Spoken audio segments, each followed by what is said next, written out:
pessoal, bem-vindos a mais um episódio de Mil Crimes. Eu sou a Bruna, comigo está a Fabi. Oi, Fabi. Olá, sou eu, a mulher mais pontual desse mundo. E com a gente também está a Jéssica. Oi, Jéssica. Oi, gente, tudo bom? Deixei da minha... Eu ia fazer exercício hoje, só que vim aqui falar com vocês. Olha aí, atrapalhando a rotina minha saudável. Vida E a gente tá aqui então para continuar a falar do Jim Jones e Jonestown. Então, não tem recado, isso é um episódio especial. Então, se você não escutou a primeira parte, pode parar e escuta lá, e aí depois você volta aqui. Então, se você já ouviu a primeira parte, alguém tem algum recado antes da gente começar ou não? Não beba o Kool-Aid. Oi? Não beba o Kool-Aid. O recado é, galera, tipo, agora que vai começar mesmo as partes suicidas e tudo mais, então que não tem gatilho. Até então a gente tava... Dei uma segurada. A gente tava dando risada, rolou isso não é recado, corta isso aí, ô DJ. E é isso, então, bora voltar para o caso de hoje.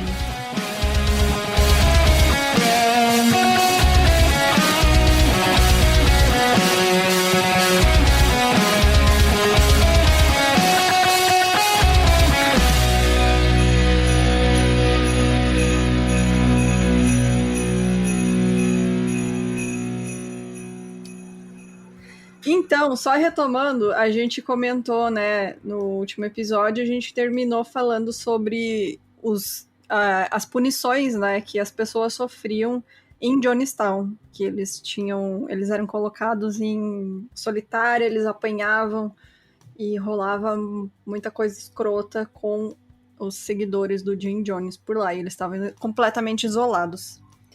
Então, outra tática de controle que ele tinha sobre as pessoas eram as confissões, onde o pastor não apenas insistia em confissões de crimes, mas também de atividades sexuais e desvio sexual. Então, caso não houvessem desvios sexuais a serem relatados, ele só se contentava com falsas confissões. Então, quando queria se relacionar sexualmente, era apenas com os membros do seu círculo íntimo, e acreditava que a falta de consentimento indicava falta de pureza ideológica. Então, ao mesmo tempo, algumas seguidoras do Jim mantinham relações sexuais com membros do governo da Guiana para que eles não fizessem muitas perguntas sobre o que acontecia em Jonestown. Então, as denúncias sobre o Jim Jones relataram o seguinte: ameaças físicas, morais e mentais diretamente aos membros da seita, separados de qualquer contato com suas famílias, tortura psicológica com privação de sono e de alimentos, exigência de entrega de propriedades e 25% da renda de cada membro da seita, interferências de Jones na escolha do casamento e na vida sexual dos casais, isolamento das crianças em relação aos seus pais e campanha constante junto à mídia para dar uma impressão favorável e boa a Jones e ao templo. Era tudo aquilo que a gente estava falando, né? Esse comportamento dele aí de controle para a pessoa perder totalmente a como que chama? Free will dela, assim, sabe? Uhum. Bom, quanto mais paranoico com supostas agências que estavam perseguindo ele, tipo FBI, CIA, KGB, o que fosse, mais o Jim desconfiava de seus seguidores. O governo norte-americano era contra a isenção de impostos que Jim Jones usufruía. Ao falar dos Estados Unidos, ele qualificava o país como o anticristo, que estava caminhando para o fascismo. Não estava errado, né? Aqui. Tá certo, no caso. E ele falava que o capitalismo era o sistema econômico do anticristo. Também tá certo. Ou não, porque também, né, o que é o anticristo, né? Enfim, os Estados Unidos observavam as ações de Jonestown por estar na saga contra o comunismo, mas realmente eles não tinham poder de fazer grandes interferências porque era em outro país, né? O governo da Guiana fazia vista grossa por contrabando de armas que acontecia em Jonestown. As armas chegavam em caixas com bíblias, ou seja, todas as vezes que as caixas de bíblias chegavam na região, todo mundo já sabia que era arma, e o Jim ele justificava que era para se proteger e para proteger os membros do templo. É aquele papo, né, gente? Papo de estadunidense, né? E era meio que se proteger do quê, cara? Você tá no meio da Guiana. Ninguém vai fazer porra nenhuma com os americanos, porque se a Guiana, tipo, sei lá, matar um americano, eles iam se fuder demais com os Estados Unidos. A Venezuela, né, que tava fazendo divisa, tinha treta com a Guiana, mas também não ia fazer porra nenhuma com os americanos. Pra quê, sabe? Não tinha uma motivação realmente. Os membros não tinham liberdade para sair sem justificativa, estavam cercados. Os dias tinham discursos de Jones como evento principal, que duravam horas e horas. Qualquer pessoa que divergisse ou sofresse algum tipo de denúncia era apontada na frente dos outros membros. Mesmo sendo branco, em várias ocasiões, porém, ele afirmou ser literalmente negro, muitas vezes para fazer afirmação semelhante. Isso aí também, desde o começo, né? Ele falava que ele tinha uma ascendência indígena, mas que nunca foi comprovado. Enfim, né? Criou um rolê racial para chamar de seu.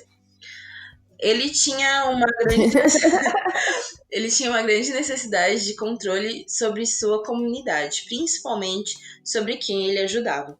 Quando essa sensação foi se perdendo, com pessoas não querendo mais sua ajuda, aos poucos fazia crescer em Jones um sentimento profundo de raiva. Ele vivia em constante reclamação de que havia sacrificado toda a sua vida pelas pessoas, mas não podia confiar em ninguém. Tipo, o Jones, ele fica sempre martelando esse lance de proteção com as pessoas. Quando ele vê que as pessoas conseguem ter autonomia, aí ele fica puto, porque aí ele já perdeu o controle do rolê, entendeu? Então ele tinha mais um fetiche. A gente não precisa mais de você. Exato, é um fetiche mais pelo controle do que necessariamente cuidado, né? Então, indo de contra a pretensão de fazer uma comunidade autossustentável, Jonestown nunca alcançou seu objetivo de ser autossuficiente e provavelmente continuaria a ter dificuldades mesmo se o projeto continuasse. Como a gente tinha comentado no outro episódio, né? As terras de cultivo e produção de alimentos estavam dando certo e eram bem cuidadas pela comunidade, mas não conseguiam alimentar 1.000 pessoas 3 vezes ao dia. Era muita gente lá para aquele lugar. Duas eram as motivações mais fortes sobre esse insucesso. Uma é que a comunidade foi originalmente projetada para acomodar cerca de 700 pessoas, e não as 1.000 que chegaram de maneira rápida. E em segundo, a população era em sua minoria jovem e a maioria mais velha, tendo um menor número de jovens fisicamente aptos e adultos de meia idade que poderiam realmente fazer algum trabalho. Então, depois de tanto trabalharem, os alimentos dados não eram a quantidade que os membros desejavam, mas era o suficiente, porque no pensamento da liderança, quanto mais alimento, maior disponibilidade para trabalhar. As cabanas tinham mais gente que o ideal, mas os membros ouviam constantes promessas de que isso seria melhorado. Então, enquanto um ex-membro disse, Jonestown não era um campo de concentração, mas não havia liberdade.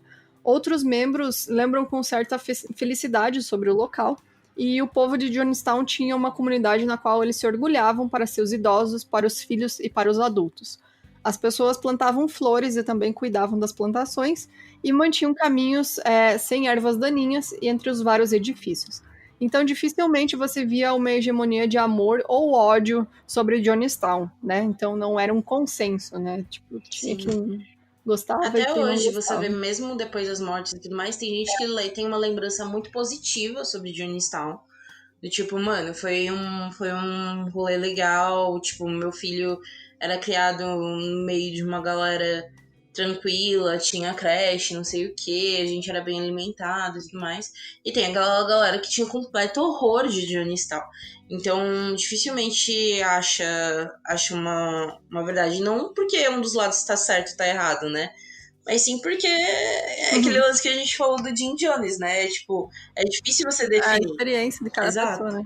Bom, Jonestown hospedou várias delegações da União Soviética, incluindo representantes da agência de notícias russas, a TASS, que é a maior agência de notícias da Rússia, e funcionários da embaixada soviética em Georgetown. Os residentes da comunidade também eram obrigados a estudar a língua russa e faziam testes periodicamente. Jones fazia a leitura diária de notícias, ideia que ele tirou dos serviços de notícias da Rússia e do Pacto de Varsóvia. Em algum momento no final do verão ou início de outono de 1978, o povo de Jonestown assinou uma petição que expressava o desejo de emigrar para a União Soviética. Estranho isso, né? Eles assinando uma petição. O Jim Jones era contra isso? Ou ele que, tipo... Ele queria muito isso. Ele, tipo... Ele tentava... Ele fez as pessoas assinarem pra eles poderem entrar com um pedido, né? Tipo, não dá pra saber nem se foi um desejo real da galera, mas provavelmente foi por uma questão de manipulação dele, né? Sim. Mas ele tinha contato com a galera de Cuba, ele tinha contato da galera da Rússia, ele tentava contato com a galera da China, entendeu? Então, tipo, ele queria que Jonestown fosse isso, fosse maior, ao mesmo tempo que ele não queria perder o poder, então ficava nessa coisa. Assim. John Victor Stoyn nasceu em 25 de janeiro de 1972 e era filho de Grace Gretchen Stoyn e Timothy O. Stonks, né? que era advogado do Templo do Povo.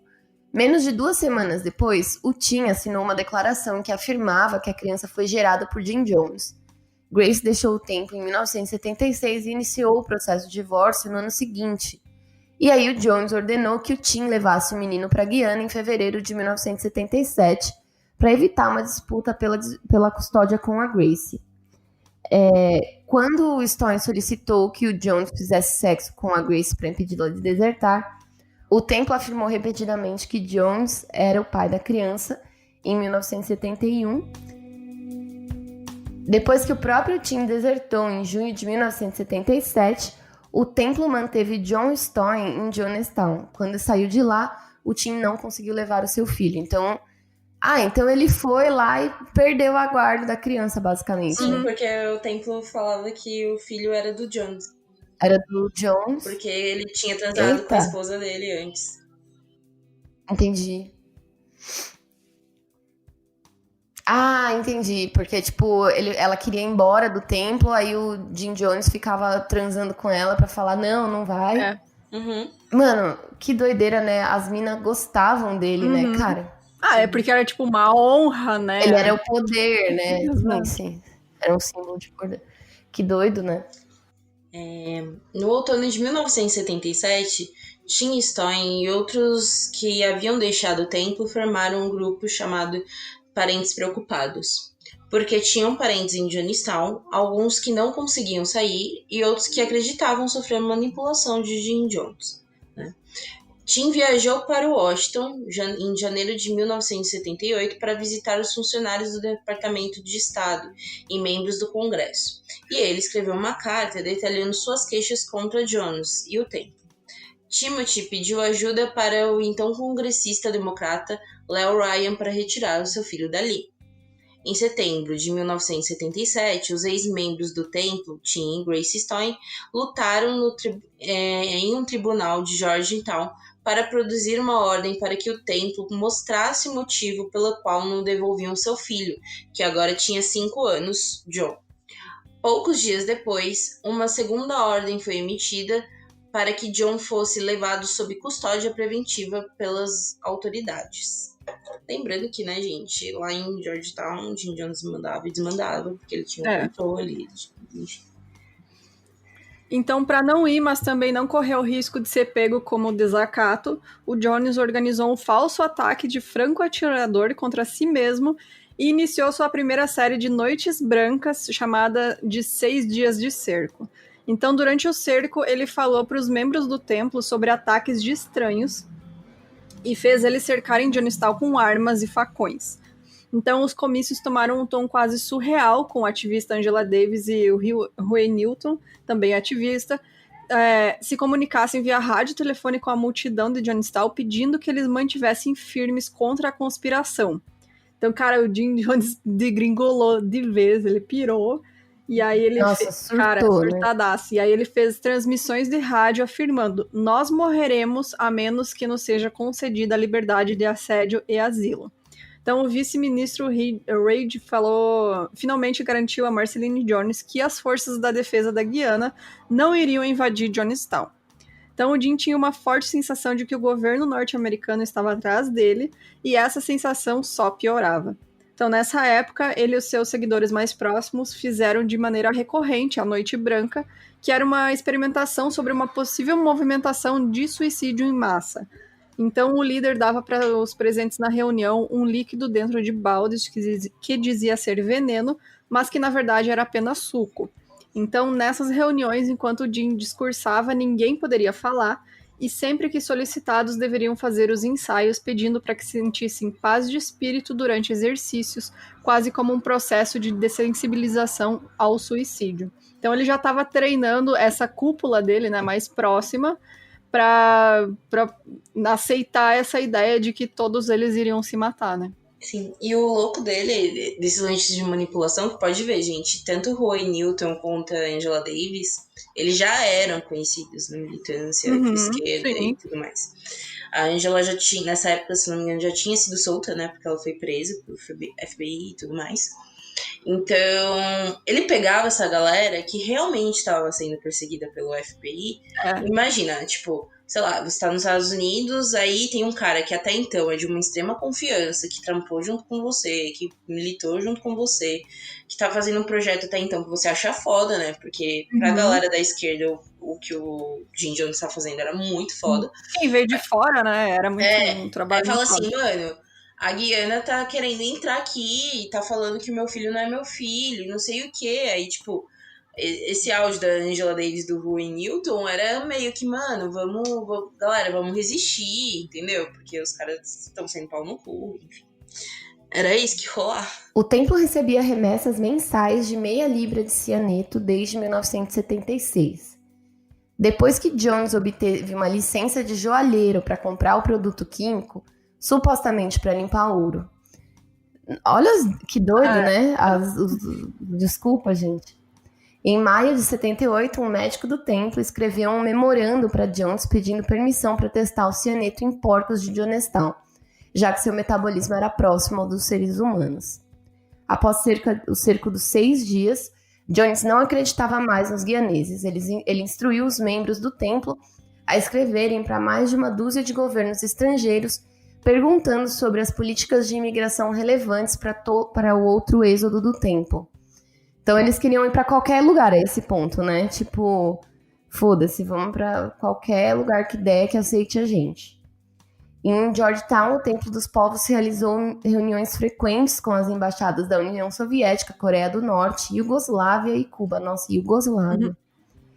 E o templo produziu memorandos discutindo lugares potenciais dentro da União Soviética nos quais eles poderiam se estabelecer. Embora Jones, seus sócios executivos e a congregação expressassem seus pensamentos sobre a mudança de sua operação para a União Soviética, Jones mudou de ideia. Olha só. Ele afirmou que preferia permanecer dentro das fronteiras da Guiana por causa da soberania que isso conferia a eles. Óbvio, né, gente? Tipo, na Rússia... para a União Soviética, ele não ia ter o controle que ele tem sobre as pessoas, né? Exato.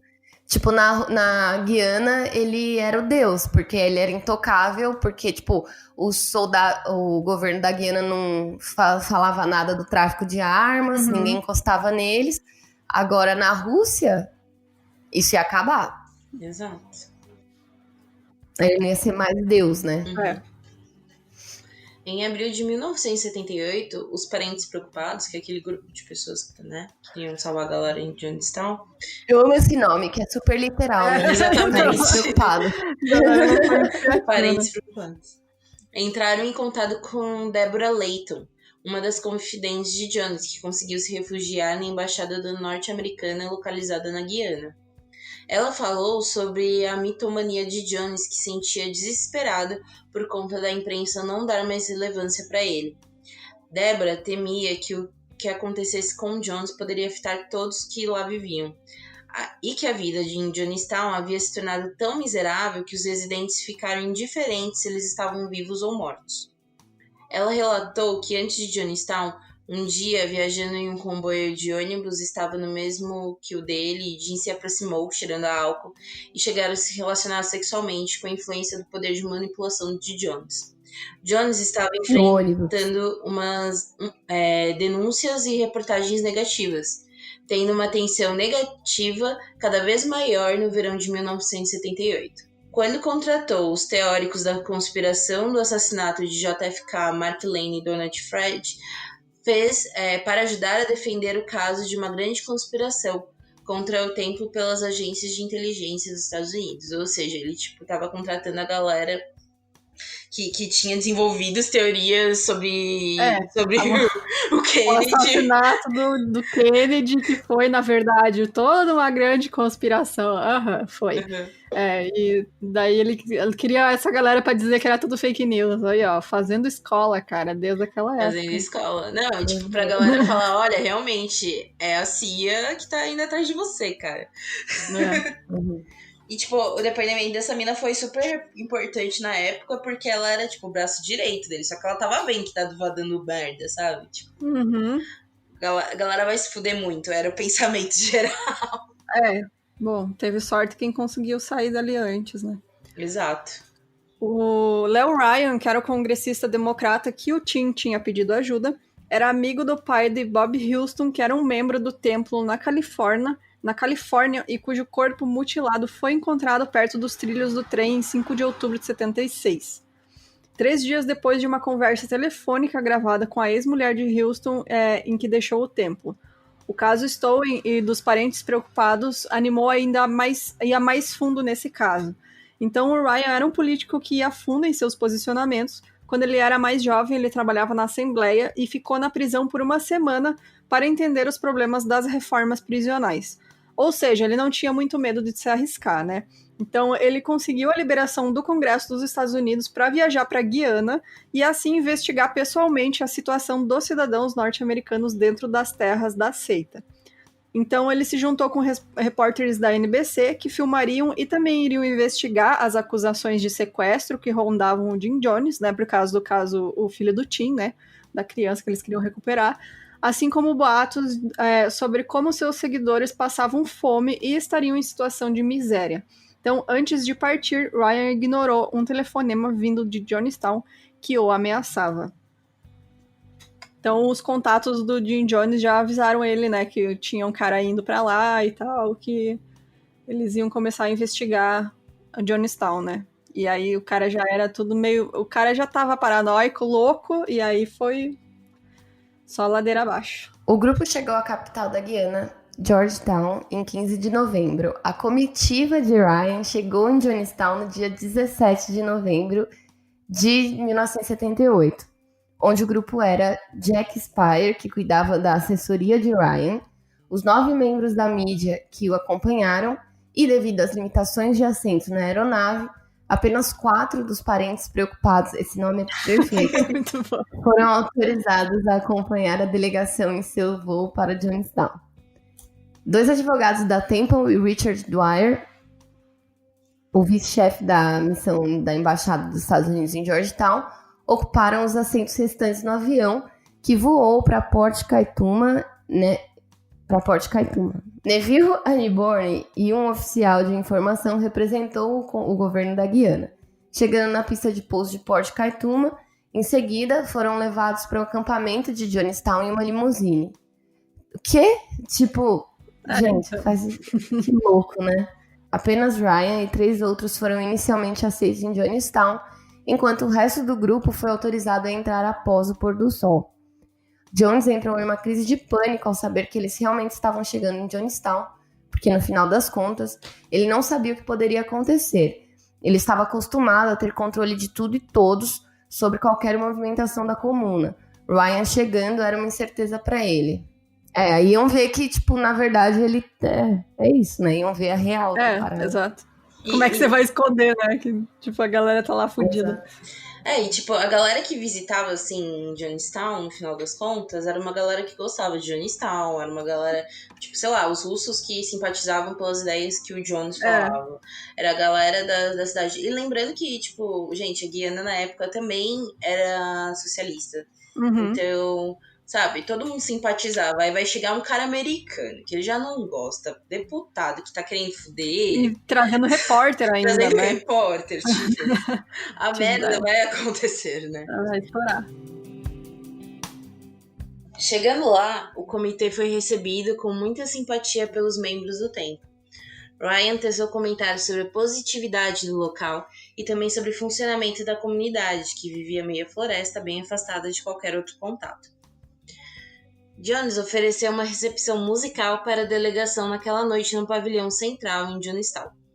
Enquanto a festa foi recebida calorosamente, Jones disse que sentia como um homem à beira da morte e discursou sobre as conspirações do governo e o martírio enquanto denunciava os ataques da imprensa e de seus inimigos.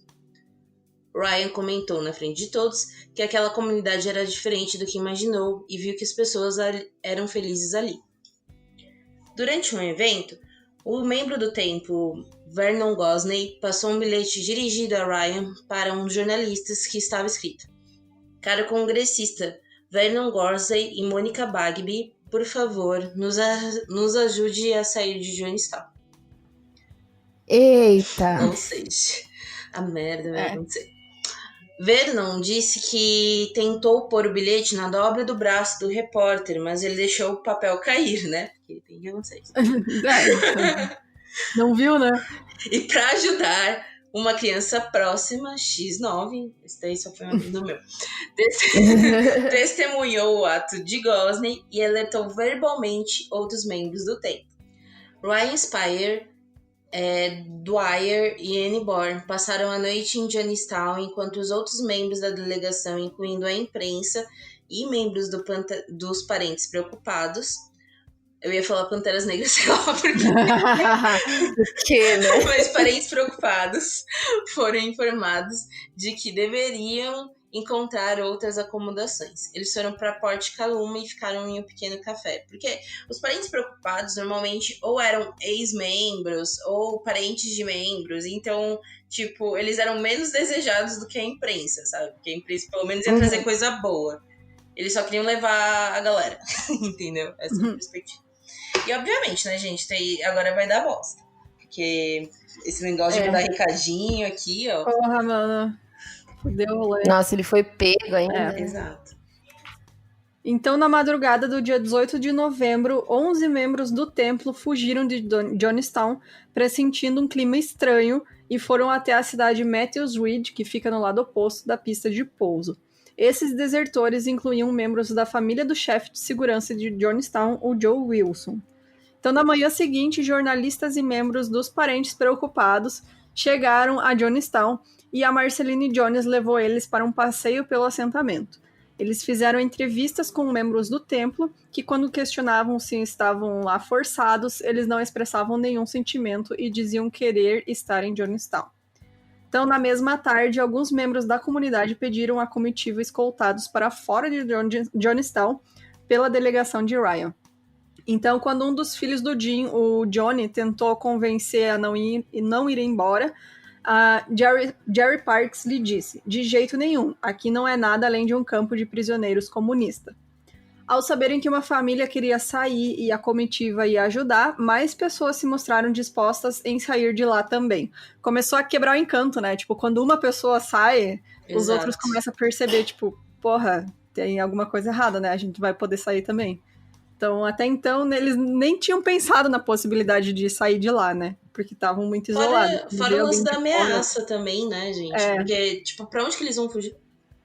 Exato. E agora tinha vários fatores, essa comitiva, né? Lá, né? É uma chance deles. Porque o Johnny estava com o passaporte deles, né, cara? Como é que eles iam sair? Tipo. E tá a imprensa lá. Com o governo. Tipo, eles não vão falar, não vão fazer nada na frente das câmeras, né, cara? É o que eu imaginaria, por exemplo. Então, apesar da tensão que se instalou nesse momento, o Jones inicialmente concordou com a saída de quem não queria permanecer no local. Quando mostraram o bilhete que tinha recebido para Jim, durante uma entrevista no pavilhão, ele afirmou que os desertores estavam mentindo e queriam destruir Johnstown. Inclusive, gente, tem tipo, toda essa reportagem inicial da NBC, né, que o Ryan gravou, tem tipo, da festa, do Ryan falando, eu vim com outra percepção e eu vi que aqui eram as pessoas mais felizes que eu vi, um negócio assim. E a galera ficava, tipo, 2 minutos aplaudindo, todo mundo feliz, cara, uma festa. é Tipo, bizarro, e o bizarro é que você não imagina que aquela galera vai morrer, sabe? É. Você vê todo mundo feliz, criança, velhinho, casal, todo mundo feliz. E aí, quando tem essa parte, que é no dia seguinte, que ele entrega o bilhete do Jim Jones, o Jim Jones tava de óculos escuros, né? Ele sempre tava de óculos escuros. E aí, ele tava sem chapado, né? Tinha que... O olho devia estar estralando, né? Nossa, velho. A pupila, meu irmão. E aí, loucaço. Ele pega assim, ele olha, ele... é uma mentira. Tipo, dá pra ver que o cara tá puto se contendo, sabe? É isso que rola no momento. Bom, Vernon Gosney, o homem do bilhete, estava completamente ansioso com toda essa situação, né? Ryan falou que ele poderia ficar tranquilo, pois o Congresso estava apoiando ele. Então, Vernon explicou que o poder do Congresso não faria nenhuma diferença naquela situação e que o Ryan tinha que sair dali, pois corria perigo. Rolou uma tempestade repentina e Al Simon, um membro do templo que era indígena norte-americano, tentou levar dois de seus filhos até Ryan para ele processar a papelada necessária para a transferência de volta para os Estados Unidos. A esposa de Al, que também era membro do templo, Bonnie, foi convocada pelos alto-falantes pela equipe do templo, onde denunciou em voz alta o seu marido, que queria desertar. Al implorou a Bonnie para retornar ao Zewa, mas Bonnie rejeitou suas sugestões. Caceta! Nossa, explanou pra geral, anunciou, chamou no... Foi no alto-falante, meu. Tá fugindo, traidor, filho da puta. Cara, porque o Jim tinha feito, né, essa lavagem cerebral de eles tinham que se entregar um pro outro, né, cara? Sim. Então, tipo, não tem, a família viu virando um contra o outro. E essa parte aí tem tipo, em qualquer documentário eles colocam esse trecho, né? Até que no final fala de uma reportagem fantástica que tem isso. E tipo, mano, a mulher fica desesperada, assim, gritando, vocês estão levando meu filho, que absurdo. E todo mundo ali com um olhar de indignação, nossa, estão levando o filho da mulher. Sabe? Só que então, assim, né? Pela situação final, era a melhor coisa a se fazer. No final ninguém esperava que ia chegar no ponto que chegou, né? Exato. Quer dizer, só a cúpula interna lá, né, do Jim Jones que tava treinando isso faz tempo. As Noites Brancas, um adendo que acabou escapando, é que as Noites Brancas foi chegando um momento que a geral tava meio que participando, viu? Era tipo, sei lá, tomem esse suco, aí a galera ficava meio assustada, porque eles faziam com algumas pessoas, mas faziam isso na frente de todo mundo, entendeu? Então, todo mundo tava sabendo que provavelmente ia dar merda, né? Antes de chegar em Jonestown para a pista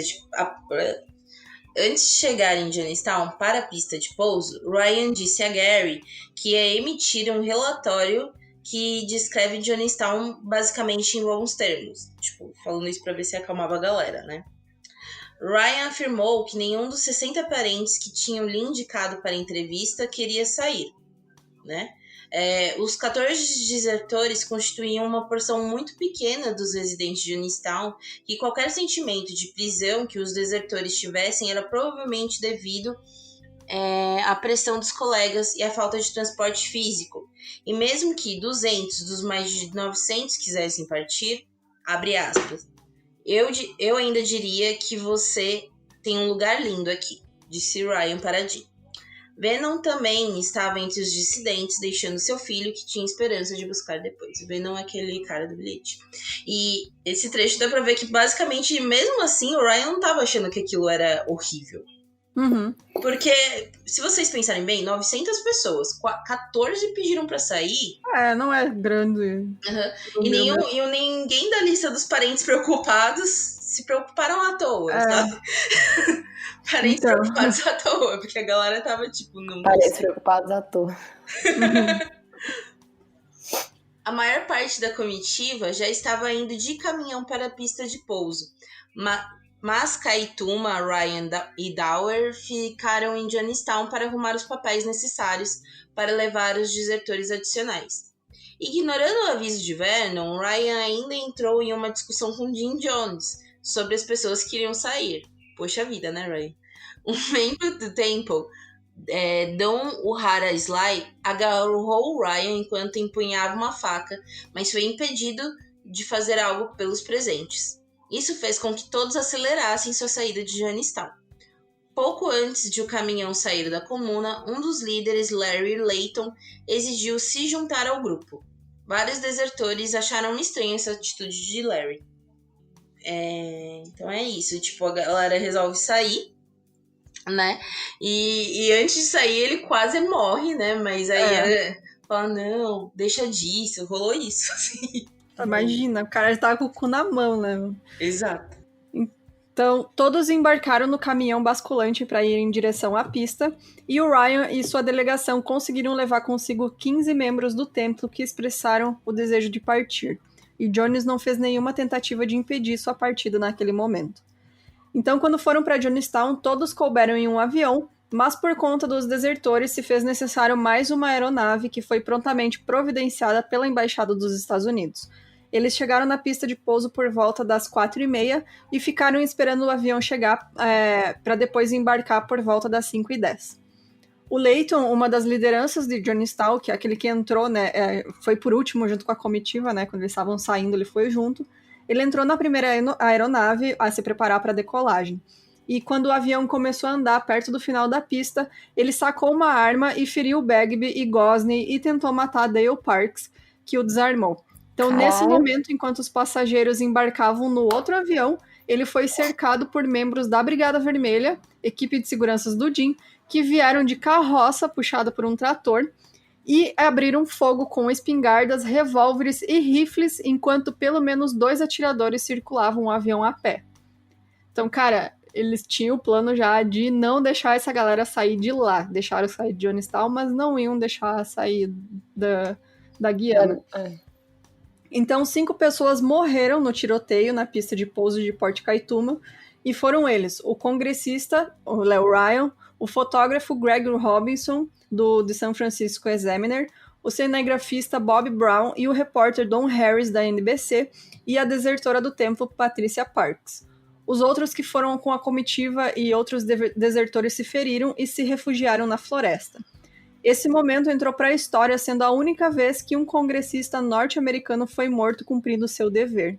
Então, um cinegrafista da NBC foi capaz de capturar as imagens dos primeiros segundos do tiroteio no Water. Então, cara, foi... Aí já ele falou, foda-se essa porra toda, bora lá matar essa galera, que começou agora o começo de tudo, né, na real. O começo do fim.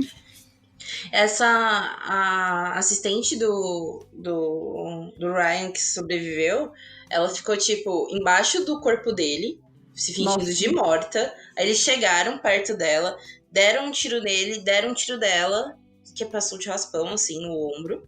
Ou seja, por pouco ela não morreu. Nossa. E aí ela trabalha até hoje em dia tentando quebrar seitas. Caramba! Ela virou congressista também, né? E ela tenta ir atrás de seitas. Assim. Nossa, mano. Imagina.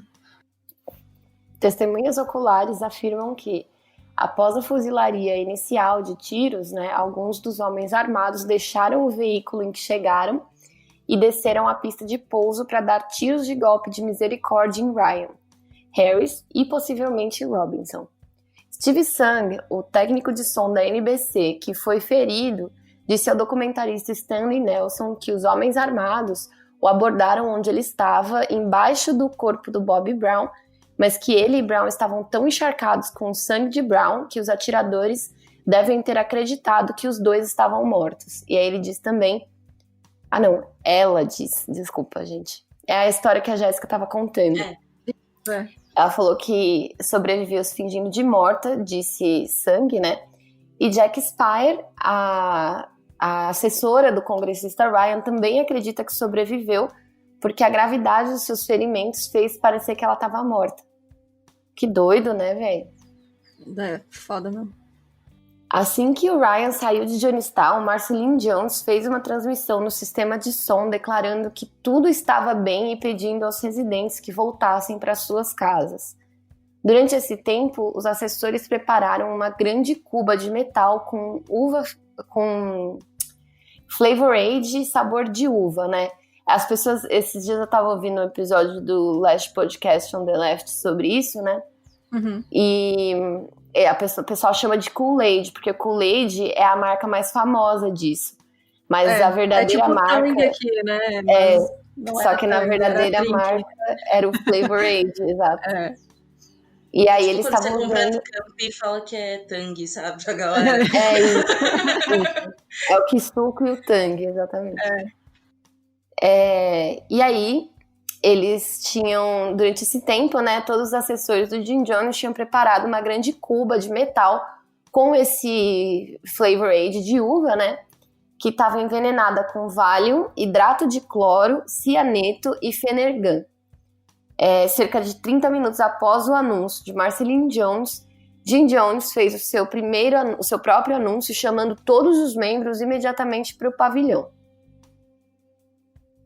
Quando a Brigada Vermelha voltou para Jonestown e falaram sobre o que acontece na pista de embarque, Jones iniciou a reunião da Noite Branca, mas dessa vez convidando todos os membros do templo.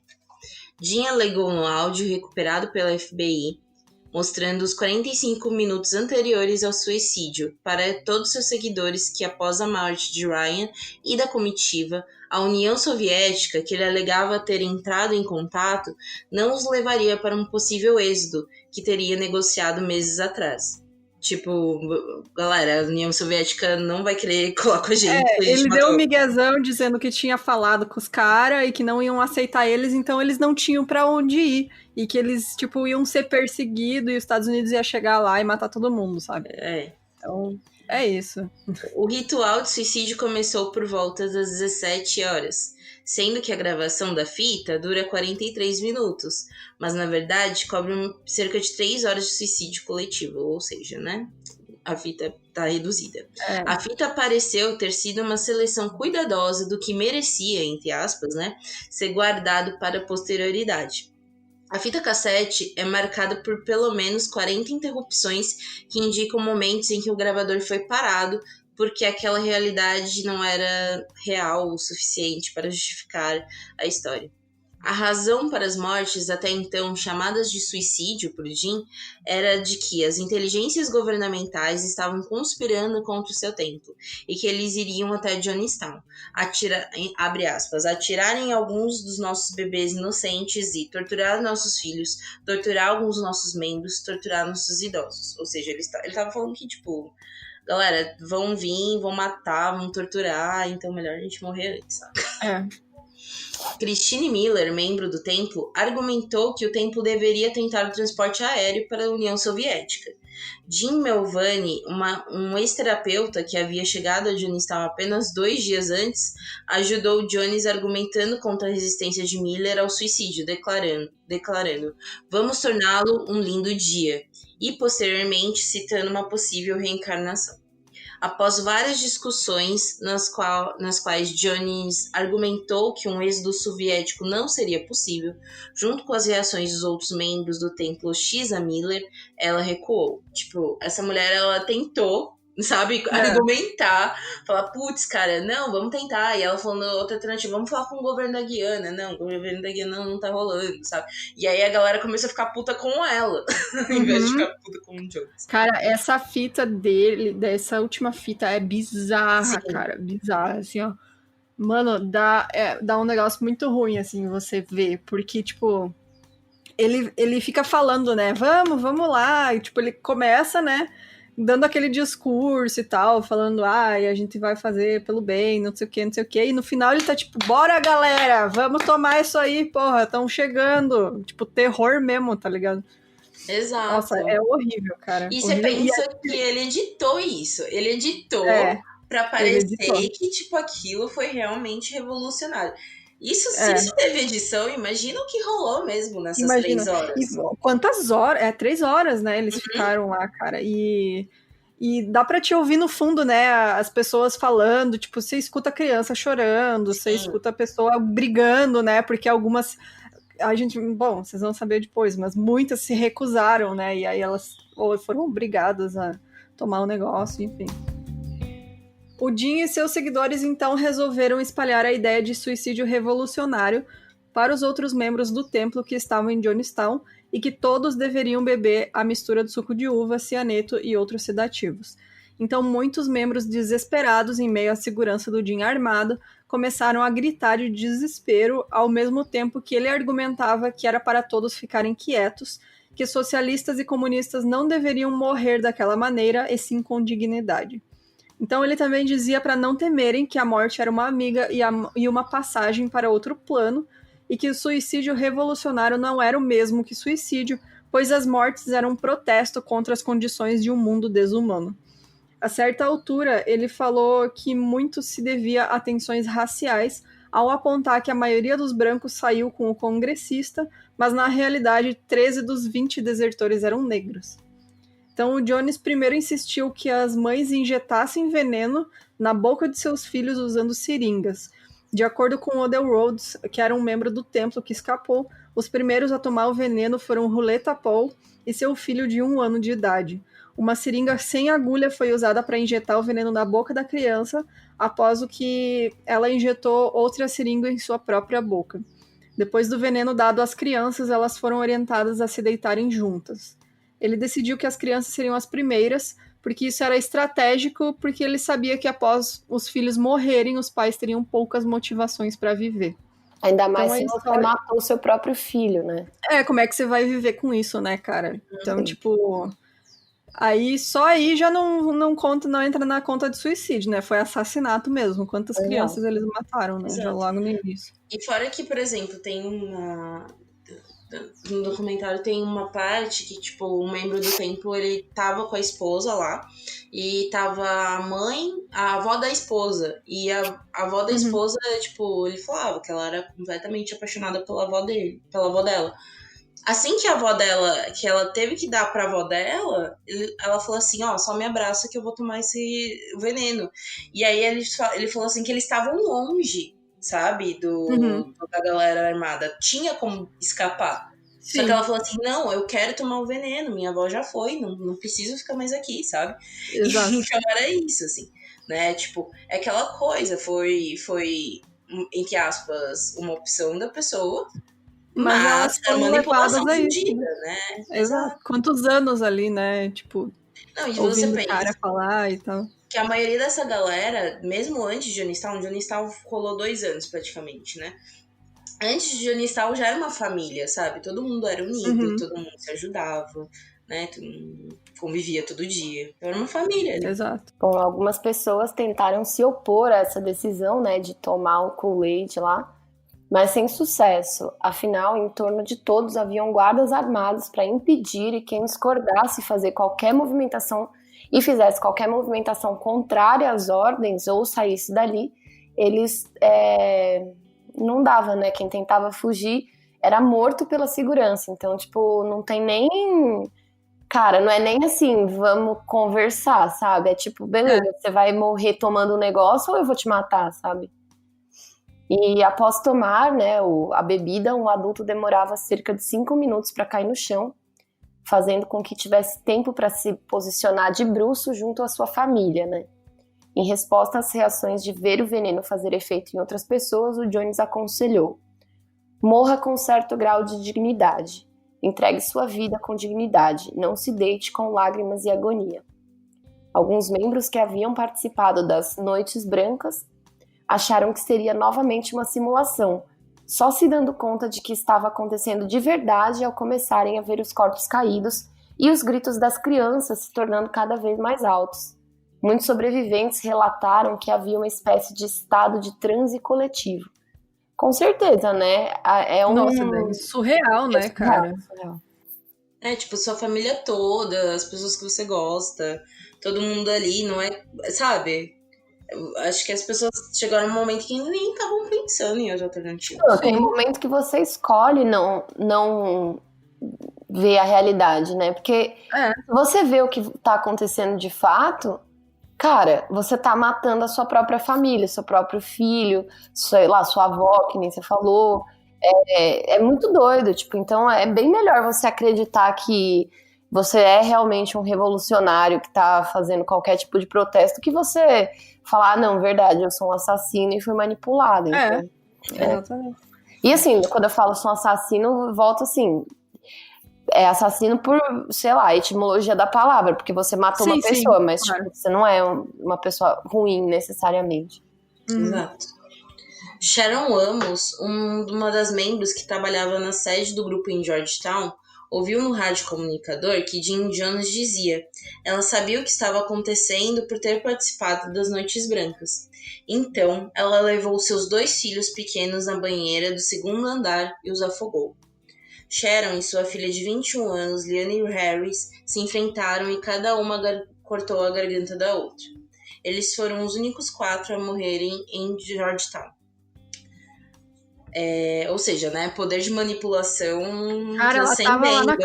Nossa, ela tava na capital lá, né, em Georgetown. Exato. A Sharon Amos, ela era, tipo, pelo rádio. uma daquelas secretárias e tal.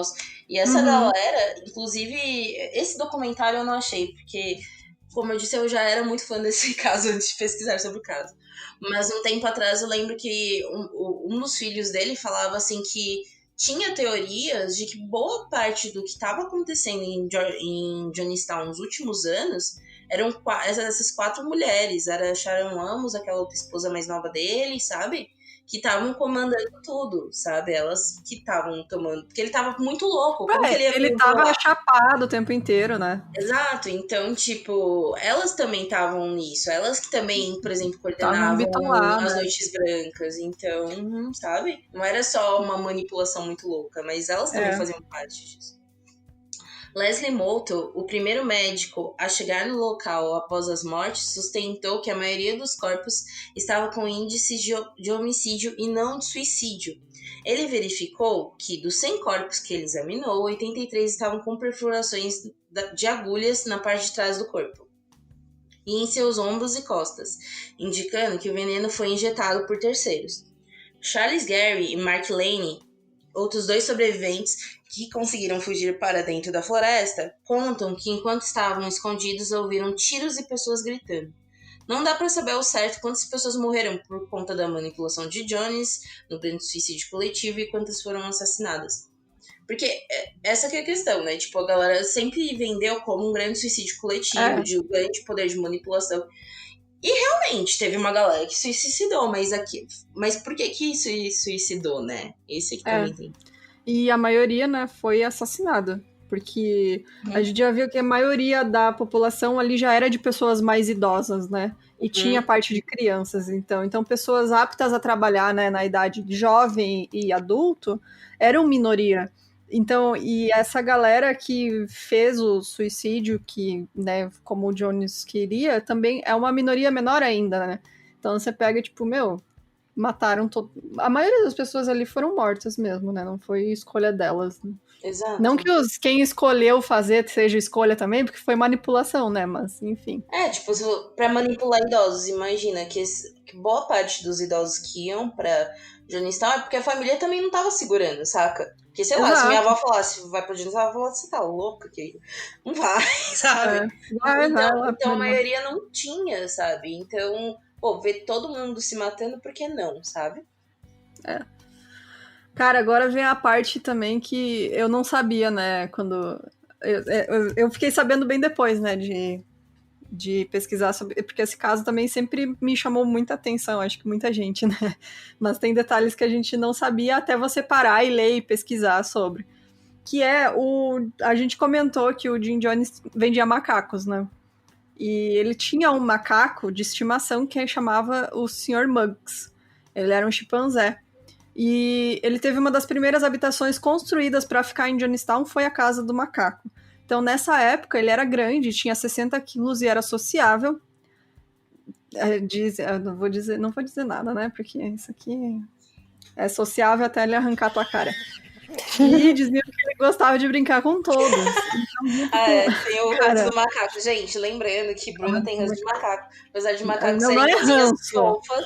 Não, um chimpanzé não é fofo, ele gente. É fofo, chimpanzé é enorme. Ele é enorme. Bicho do demônio! Ele não é Do fofo dentro demônio, da gente. minha casa, amiga. Ele é fofo. Não. Gente, ele não é nenhum nem outro. Ele não é nem fofo, ele também Ele não é é do fofo, diabo. não. Ele é um animal selvagem e gigantesco. Do demônio! Ele do não é, ele só capeta, vai te cara. atacar se você atacar ele, entendeu? Não, senhora, o chimpanzé pode olhar pra tua cara e não gostar de você e te atacar. Porque Não, ele é do Bruno. capeta. Vai dar jaula de sim. leão pelo jeito, mas não vai abraçar um chimpanzé. Entro com os leões e não entro com os chimpanzé, gente. Não, chimpanzé é do capeta.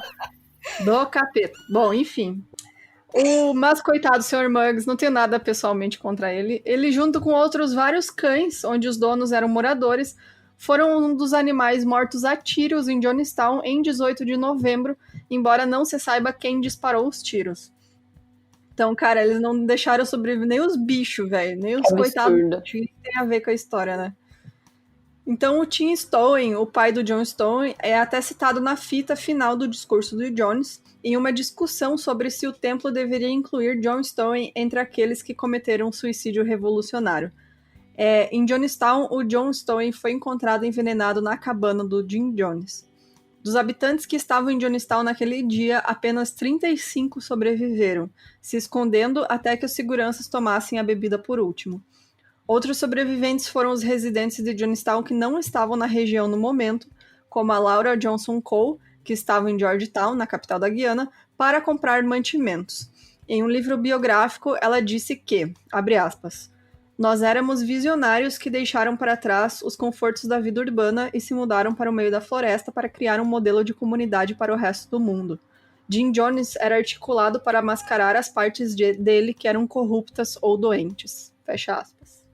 É verdade mesmo, foi isso que aconteceu. Tipo, eles foram lá com um ideal. Nossa, cara, imagina, ela foi comprar coisa na cidade e ficou sabendo que todo mundo morreu.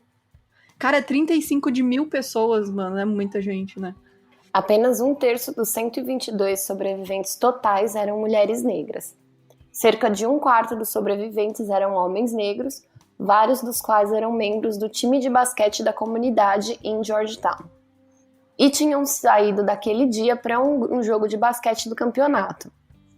14% dos sobreviventes eram mulheres brancas, mas a porcentagem de homens brancos sobreviventes supera sua presença na comunidade, 19% em oposição a 10% no geral.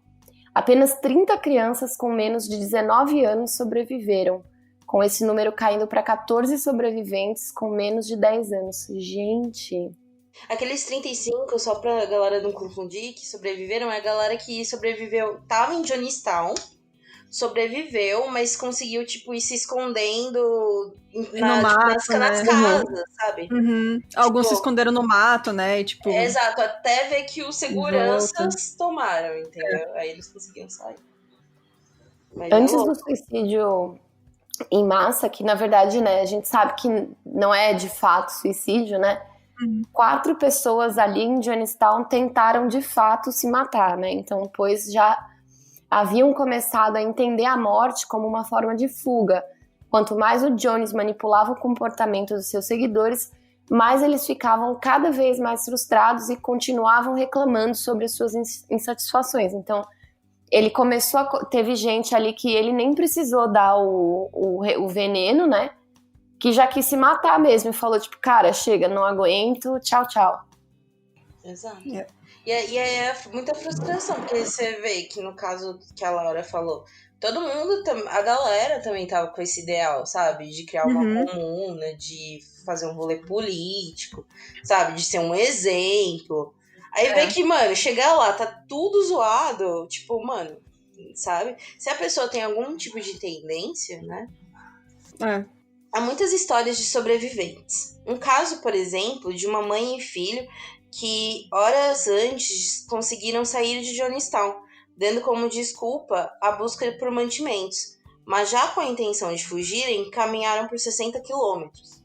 Grover Davis, de 79 anos, que era deficiente auditivo, perdeu o anúncio da montagem no alto-falante, caiu em uma vala e fingiu estar morto. Caramba, mano! Sim. A sorte dele ter caído na vala, né, cara? Tipo... ele ser deficiente auditivo, tipo... Nossa, mano, cara, nunca mais uma sorte dessa, caralho, mano. Sim. Já a idosa Hyacinthe. Que nome Hyacinthe. complicado, moça. Já a idosa Hyacinthe Trash estava no prédio dos idosos, dormindo enquanto acontecia o massacre. Quando acordou, no final da manhã do dia 18 de novembro, saindo para caminhar, viu vários corpos que estavam estirados cobertos por lençóis. Ela declarou: lá estávamos todos aqueles mortos sendo colocados em sacos, pessoas que eu havia conhecido e amado. Deus sabe que eu nunca quis ir para lá para começo de conversa. Eu nunca quis ir para Guiana para morrer. E eu não pensei que Jim faria algo assim. Ele nos decepcionou muito. Caramba, velho, coitada velhinha, mano. Imagina, você vai dormir e você cochilou demais, saca? Eu dormi que ano, acordei que ano, né, mano? Tá todo mundo Puta, morto. mano, eu dormi demais, chegou ali, tá todo mundo... Mano, Caralho. deixa eu ver aqui. Mike Prokes, um dos sobreviventes e testemunha ocular, que conseguiu se esconder após várias semanas de viagem para visitar um ex-membro do templo e parentes mortos Mike Prokes, um dos sobreviventes e testemunha ocular que conseguiu se esconder, após várias semanas de viagem para visitar ex-membros do templo e parentes mortos de Jonestown, cometeu suicídio 4 meses depois, em março de 79. Caramba, velho. Sim. Então, o Jones e a esposa Marceline Baldwin e vários outros membros do templo deixaram testamentos declarando que seus bens deveriam ir para o Partido Comunista da União Soviética, com data de antes da chegada de Ryan, mostrando uma predição sobre as mortes. Então ele já estava planejando, cara, ele já esperava que ia acontecer logo. Então uma placa estava pendurada acima da espreguiçadeira de Jones. Jones emprestou uma citação de George Santayana. Aqueles que não se lembram do passado estão condenados a repeti-lo. Então, o legista da Guiana, o Cyril Motu, disse que o ferimento remetia a uma bala auto-infligida, ou seja, ele teria cometido suicídio. Já o Jones Stephan, um dos filhos do Jim, disse que seria mais provável que seu pai teria pedido para alguém matar ele. Na autópsia de seu corpo foi encontrada uma quantidade alta de barbitúrico, pentobarbital, que é um hipnótico sedativo, anticonvulsivante, e que pode ser letal para pessoas que não desenvolvem tolerância.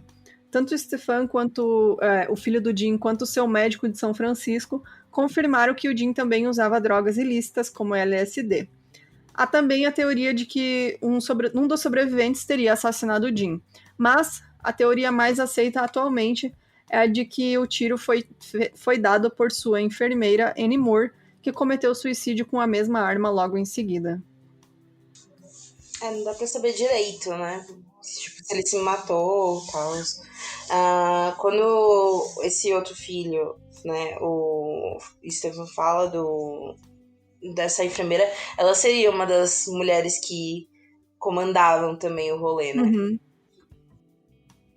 Marceline foi encontrada morta no pavilhão, tendo sido envenenada. Dos filhos de Jones e Marceline, sua filha da Coreia do Sul, Stephanie Jones, já tinha morrido em 1959 em um trágico acidente de carro.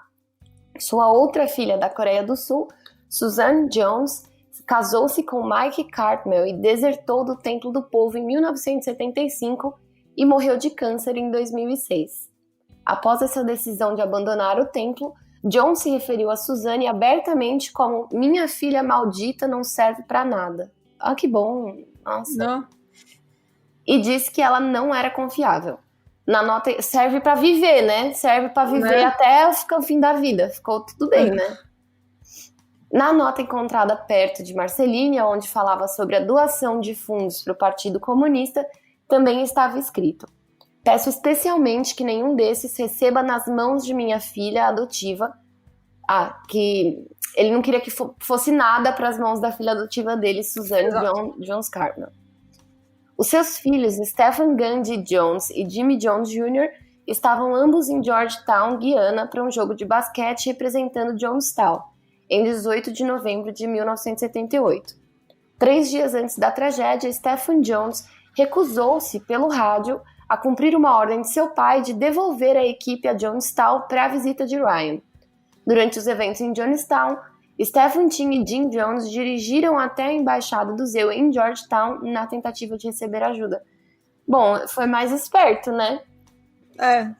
E Eles já foi pela sabiam, né, que ia teimosia. rolar.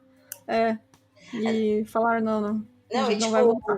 na real, é que no dia eles iam ter jogo. E aí ele falou assim, não, pai, não vou voltar, tem jogo. Tamo no campeonato, Puta, sabe? nossa, mano. Tamo no campeonato, não vou voltar, sabe? Caralho. O que escapou foi isso. Outra coisa é que essa carta aí, tipo, não fala isso, mas eu não duvido que, tipo, essa carta que a Marceline falou, que escreveu, porque a Marceline parecia muito amar os filhos dela. Eu acho que muito provável que, né, não foi talvez ela que escreveu essa carta. Foi ele, né?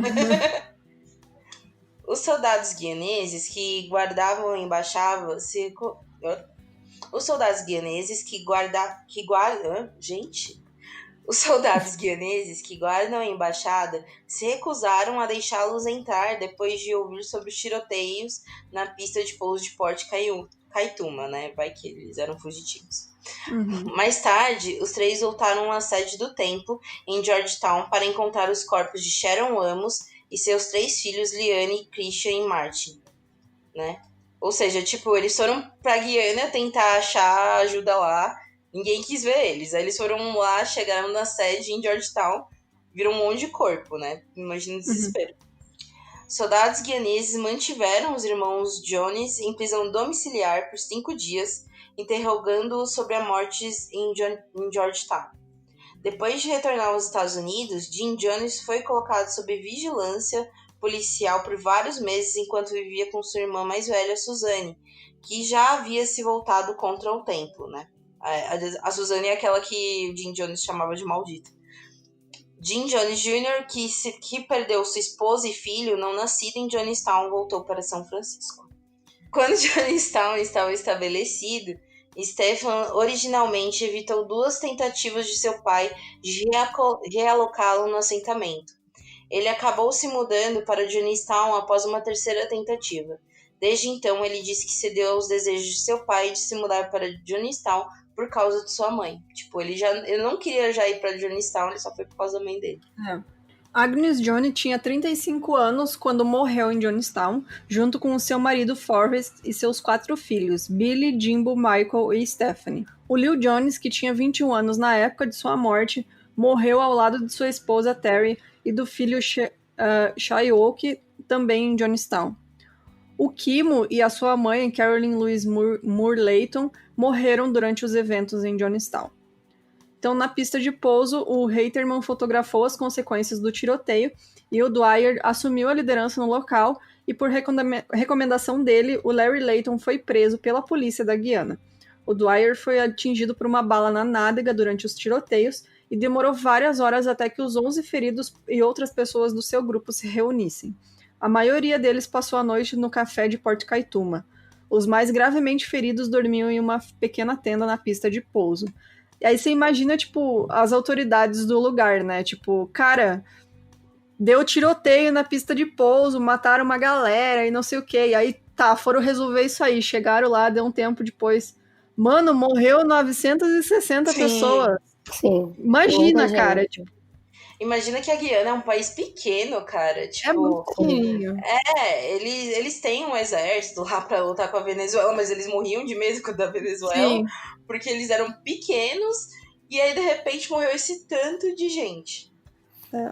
Na manhã seguinte, um avião do governo da Guiana chegou em Johnstown para resgatar os feridos. 5 membros adolescentes seguiram as instruções do desertor Gerald Parks sobre como fugir da floresta adjacente, né? Na tentativa de se esconderem até tudo passar, acabaram se perdendo por 3 dias na selva, fazendo com que quase morressem, mas foram encontrados e salvos por soldados guianeses. Cerca de 32 armas foram recuperadas em Johnstown após as mortes, um número que era considerado pequeno em uma comunidade de 1.000 pessoas. E além disso, né, eles também contrabandeavam armas, então também nem é tanto assim, né? 912 mortos, incluindo Jim Jones, após serem coletados pelos militares dos Estados Unidos na Guiana, foram colocados em um avião de carga militar em direção à base da Força Aérea de Dover, em Dover, Delaware. Esse local onde os corpos foram levados foi anteriormente utilizado para o processamento em massa dos mortos do desastre aéreo de Tenerife, que matou 583 pessoas, sendo o maior desastre aéreo da história. Eita. Na manhã de 27 de novembro de 1978, chegou a última remessa de corpos vindos de Jonestown. O trabalho para quem cuidava dos corpos era enorme. O necrotério da base militar foi encarregado das impressões digitais, identificação e processamento dos corpos. As pessoas que estavam na base começaram a ter sobrecarga no trabalho e vários eram encarregados a lidar diretamente com os corpos, sofreram sintomas de transtorno de estresse pós-traumático. Imagina, galera, tipo, Cara, cuidar... meu, mano. Entendeu? É tipo, Caramba. dependendo do rolê, nem em guerra, sabe? Tem Exatamente. Sabe? Muitos corpos foram cuidados pelas casas funerárias da área de Dover que fizeram sua cremação. Em agosto de 2014, os restos cremados nunca reivindicados de 9 pessoas de Jonestown foram encontrados em uma antiga casa funerária em Dover. Em setembro de 2014, 4 desses restos mortais haviam sido devolvidos aos parentes mais próximos e os 5 restantes não. Esses 5 foram identificados publicamente na esperança de que as famílias reivindicassem. Dos 918 mortos, estavam incluídas 304 crianças. Esse número fez com que o massacre se tornasse o maior número de civis estadunidenses mortos em um ato deliberado até os ataques terroristas de 11 de setembro de 2001. Durante muito tempo, bibliografias sobre o que aconteceu em Jonestown classificavam como suicídio em massa, mas devido ao relato de sobreviventes, hoje é mais considerado que as mortes tenham sido parte de um assassinato em massa. Os corpos de mais de 400 dos que morreram estão enterrados em uma vala comum no cemitério de Evergreen, Oakland, na Califórnia. Em 2011, um memorial a eles foi erguido no cemitério. Ou seja, muita criança, velho. Muita criança, cara. Muita.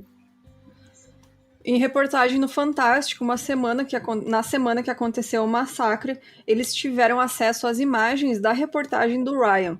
Um repórter foi até a Guiana e entrevistou os sobreviventes, onde um deles dizia que o Jones mandava beberem o veneno depressa antes da chegada da guarda da Guiana e que caso não bebessem, eles iam ser torturados, castrados e assassinados.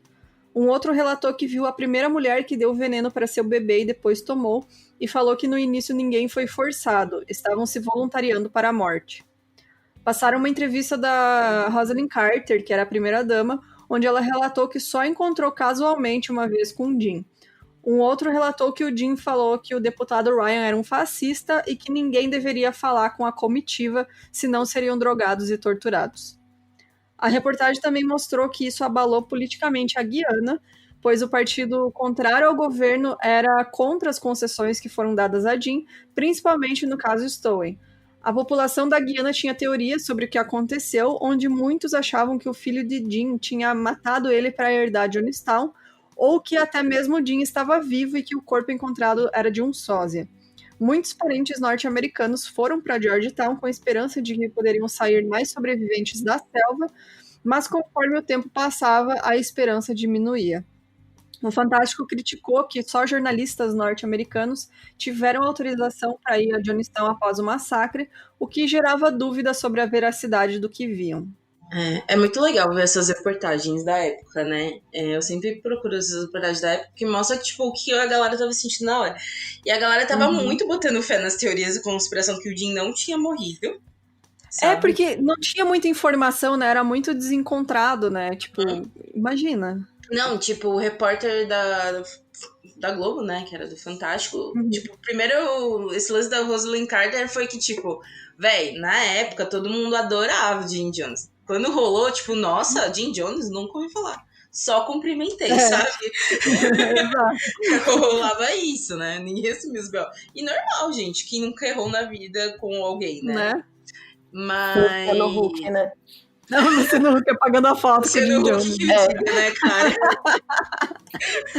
Bom, como a maioria dos culpados pelas mortes também morreram no dia, Não podendo, assim, acontecer nenhum processo sobre, os governos da Guiana e dos Estados Unidos perseguiram 2 homens que sobreviveram. Chuck Bateman estava presente em algum momento no banheiro da sede do templo, em Lamar Gardens, quando Sharon Amos e seus 3 filhos morreram de ferimentos à faca. E ele cumpriu 5 anos em uma prisão da Guiana após a sua condenação por acusações decorrentes dessas mortes. Então, foi acusado de matar os seus filhos, né, e ela. Ele acabou voltando para o seu estado natal de Indiana, onde morreu em 2001. Larry Layton, que se passou por desertor em 18 de novembro, que atirou e feriu 2 pessoas dentro de um avião, enquanto o congressista Ryan e 4 outros foram baleados na pista de pouso de Port Kaituma, foi absolvido de todas as acusações de assassinato por um tribunal da Guiana. Ele então foi extraditado para os Estados Unidos para o julgamento por conspiração para assassinar um congressista, que foi o Leo, né? E o primeiro julgamento terminou com um júri empatado. Um segundo júri o condenou. Depois de cumprir um total de 18 anos na prisão, ele foi libertado em liberdade condicional em 2002. Em março de 2011, a Comissão de Liberdade Condicional encerrou a supervisão de Larry e ele agora é um homem livre e mora na Califórnia. A mídia na época falava do tema de maneira constante, mesmo durante meses depois. As revistas Time e Newsweek falaram do caso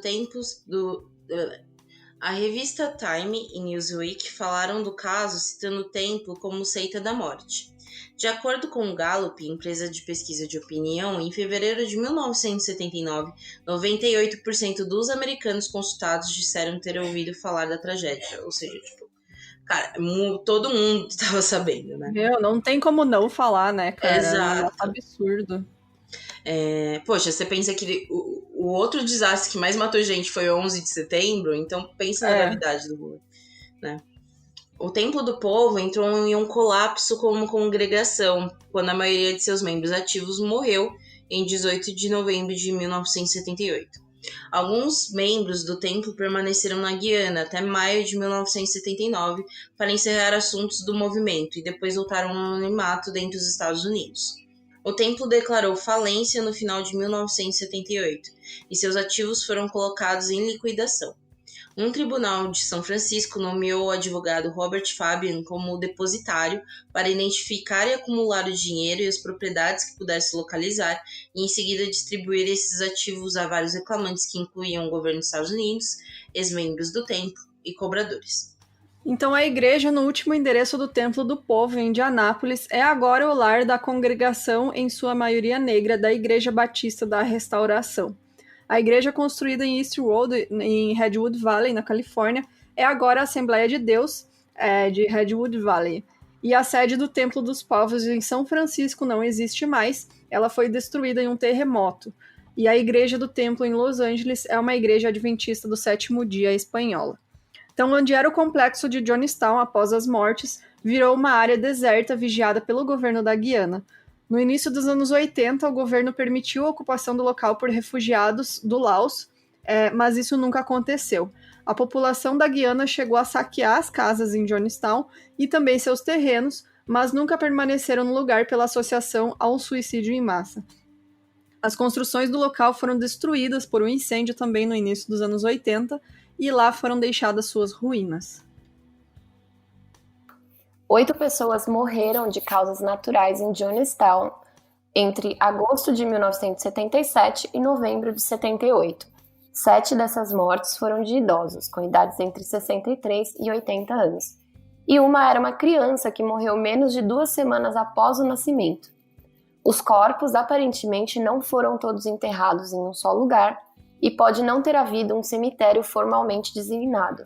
Lynetta Jones, a mãe de Jim Jones, morreu em dezembro de 1977 e foi enterrada em um local de honra perto da cabana de seu filho. É quase certo que esses túmulos agora fazem parte da selva que recuperou o local de Johnstown. Jim Jones Jr., um dos filhos do ex-líder, visitou a antiga Johnstown para gravar uma reportagem ao noticiário da ABC em 1998. Lá ele descobriu restos enferrujados de um tambor de óleo, o reconhecendo, dizendo que originalmente ele foi adaptado para ser utilizado durante as refeições, mas que ele era usado para misturar as bebidas nas noites brancas e que ele acreditava ter sido usado para manter a mistura de veneno e suco com sabor de uva durante os eventos de 18 de novembro de 1978. Jerry Oliveira, um piloto envolvido na limpeza de... Gouveia. Ai, Não é meu parente, não. parente de Bruno. É. Parente preocupado da Bruna. Jerry Gouveia, um piloto envolvido na limpeza de Johnstown no ano de 2003, foi para o antigo terreno de Johnstown com uma equipe de televisão que o entrevistava para uma reportagem especial por conta do 25º aniversário do massacre. Chegando lá, viram que a vegetação tomou parte do local e acharam um moinho de mandioca em pé, os restos de um trator, especulado como sendo o mesmo trator usado pelos atiradores na pista de pouso, um gerador, um armário de arquivo, um caminhão tombado próximo ao local da casa de Jones, uma bomba de combustível e outros diversos itens menores. Foram para o pavilhão principal e encontraram os restos de um tambor de aço, um órgão, tipo instrumento, gente, e uma cama de margaridas crescendo onde os corpos já estiveram. A simples escala do evento, bem como o socialismo de Jones, postas inconsistências no número relatado de mortes e explicação supostamente pobre dos eventos relacionados a essas mortes e a existência de documentação confidenciais levaram alguns a sugerir o envolvimento da CIA, né? Porque, novamente, teorias, né? O comitê permanente selecionado de inteligência da Câmara investigou, né, o incidente e anunciou que não havia evidências de que a CIA tinha se envolvido no que aconteceu em Johnstown. Né, porque morreu, obviamente, né? Se o Jones... tem conspiração, né? Exatamente. Nesse caso, a conspiração estava só na cabeça do Jim Jones, né? Exatamente. Era só ele que acreditava. Então, muitas pessoas querem que o lugar onde ficava Johnstown se torne uma área de visitação, como acontece em campos de concentração nazistas na Europa, né? Como se virasse um museu, né? Do local. Já o governo da Guiana há anos resiste a essa ideia, não querendo que transforme o local em um ponto turístico. Eu também fico meio assim, né, cara? Se fosse feito, teria que ser um negócio muito... Assim como é feito, né? Em Auschwitz e tal, que é, tipo, mais um memorial, né, do que um negócio voltado pra, tipo... Mas mano... eu acho que tem umas diferenças, sabe? Quando você vê Auschwitz, você vê por uma questão de história e tudo mais. Só que a questão de Johnstown, obviamente que é histórico, obviamente que são números que não devem ser repetidos, situações que não devem ser repetidas, mas eu aposto que quem vai pra Johnstown tem um apelo diferente, certo? Eu acho que sim. Vai ser a mesma coisa que aqueles museus com coisa de serial killer, que, tipo, exato. Sabe? Ai, gente, eu não sei não, viu? Porque, ó, vou falar pra vocês. Primeiro assim, beleza que a Guiana é um lugar que não é na Alemanha, sabe? E aí, tipo assim, eu tava esse ano em Berlim e eu vi lá, e lá tem o monumento, né, aos judeus que foram assassinados. E tipo assim, gente, tinha criança dando cambalhota, brincando de pular. É absurdo, né, tipo, cara? sabe? As pessoas tirando foto em cima do negócio, né? Tipo, blogueira dando close no meio do... Exato, sabe? Então, assim, eu acho que independente de fazer ou não o negócio, vai dar ruim, não por causa do jeito que fizerem, mas por causa do jeito que as pessoas reagem à parada, principalmente quando é turista dos Estados Unidos, porque, nossa, gente, sério, americano não dá, estadunidense não tem jeito, sabe? Tipo, eles são muito sem noção, assim, mesmo. Então, assim, independente de, não, vamos construir um negócio com respeito, não sei o que, ninguém respeita porra nenhuma, sabe? Então, foda. Mas aí eu acho que os caras estão certos mesmo, tipo, vai fazer no meio do mato o negócio, sabe? Tipo, deixa lá. deixa o mato crescer de volta. E tá meio que isso lá. Tipo, e obviamente que e é um lance da Guiana que eles não negam, sabe, que aconteceu. Caso você queira fazer uma reportagem, você consegue fazer, tanto que existem vários documentários e tudo mais. Mas eles não estão abertos a público, porque não vai abrir o quê para público, gente? Sabe, que nem eu falei, por exemplo, tem a Auschwitz lá, que tem alguma parte da estrutura, tem lá, sei lá. O memorial das Torres Gêmeas também, né? Tipo, tem parte da estrutura, tudo lá, né? Mas eles aí é um museu, museu. Tipo, se tem um museu, uma questão de história, mas o que vai contar de diferente, Johnstown? Então, essa é uma seita, sabe? A gente... As informações, eu acho que não são tão necessárias serem vistas fisicamente, né? Como símbolos históricos. Eu não sei, eu acho que se você cobrar uma entrada e reverter esse dinheiro em pessoas pra ajudar a comunidade local, eu acho que é válido, sabe? Com certeza. Não virado pra lucro, né? Tipo, como esses museus de serial killer e coisa que tem nos Estados Unidos. Sim. Bom, aí os nossos ouvintes K-popers devem saber dessa.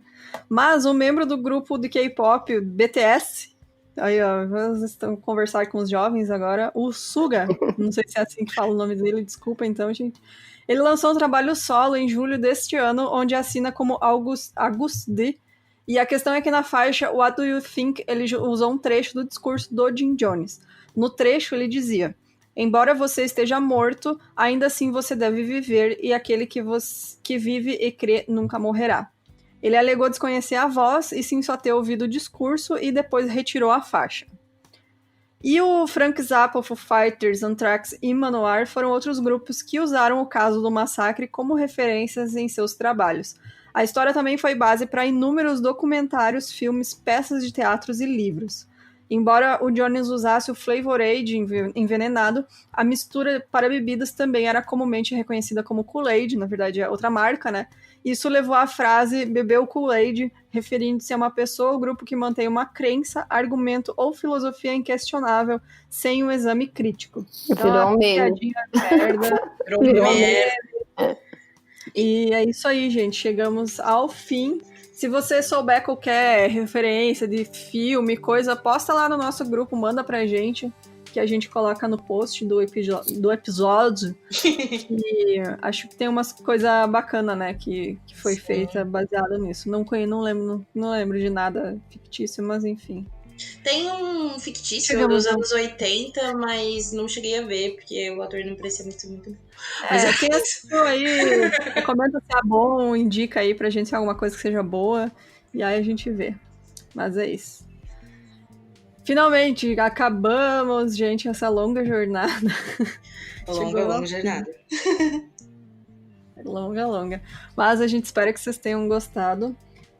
Se você tem qualquer sugestão de caso, manda pra gente no e-mail, milcrimes@gmail.com, e você pode também nos apoiar e fazer com que a gente continue aí fazendo conteúdo massa no site milcrimes.com.br, vai ter o botão de apoio. E com qualquer valor você ganha a nossa newsletter quinzenal, e a partir de R$15 você escuta a gravação ao vivo. E pronto, vocês têm algum recado pra finalizar, gente? Feliz Natal e um próspero ano novo. Próximo ano novo. Esse ano já foi ruim, galera. E próximo ano novo. Gente, muito obrigado para vocês terem acompanhado a gente nesse ano. Sério, foi um ano muito massa para o 1001, que a gente cresceu muito. Crescemos, assim, tanto em número quanto acho que em questão de, tipo... qualidade. Como a gente produz o podcast, a qualidade, né? Tudo. A entrada da Jéssica também ajudou horrores. Da Shirley. A Shirley também. A Shirley entrou esse ano ou não foi ano passado? Acho que foi esse ano. Que foi ano passado. Enfim, foi um ano muito bom pra gente no podcast. A gente fez muita coisa massa e ano que vem vai ser melhor ainda. E é isso aí. Muito obrigada pra todos vocês. E pra todos os nossos apoiadores também. Um beijo especial pra vocês. É isso. E é isso. Tchau, gente. Feliz ano novo! O próximo ano novo. O próximo ano novo! Feliz Natal e janeiro, galera! 2021 vem aí, galera! Gente, boa sorte aí. Espero que todo mundo vire jacaré tomando a vacina, entendeu? E é isso. Não bebam Kool-Aid, gente. Por favor. Falou, galera. Até a próxima. Até janeiro. Tchau. Tchau.